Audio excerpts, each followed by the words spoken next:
A woman suddenly discovered that her husband, who claimed to come home at 7:30 sharp every night, had actually been getting off work at 5 all along. This had been going on for 2 years. So where exactly had her husband been spending those extra 2.5 hours each day?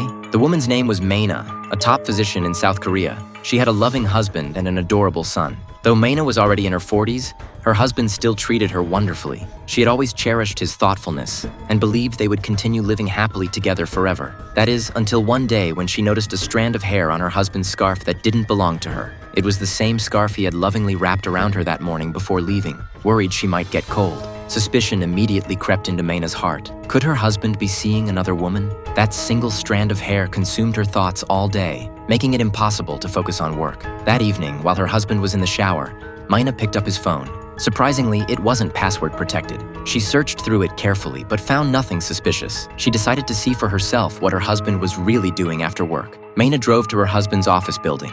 Sure enough, at 5 o'clock sharp, he walked out. She quietly followed him in her car. Along the way, he stopped to buy flowers and a cake. She continued tailing him until his car finally pulled into the nursing home where his mother lived. Mayna watched as her husband gave the cake to the nurses and presented the flowers to his mother. Realizing she had doubted and misjudged him, Mayna felt deeply ashamed. To ease the awkwardness, she made an excuse about needing to arrange the flowers and stepped out of the room. Her husband followed her out immediately. He explained that his mother's health had deteriorated significantly, so he'd been coming here every day after work to spend time with her. He hadn't told Mayna because he didn't want her to worry.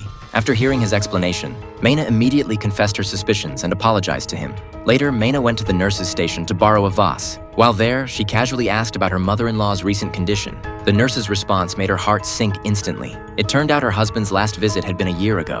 In that moment, Mayna finally understood. Everything her husband had done at the nursing home was nothing but an act, staged entirely for her benefit.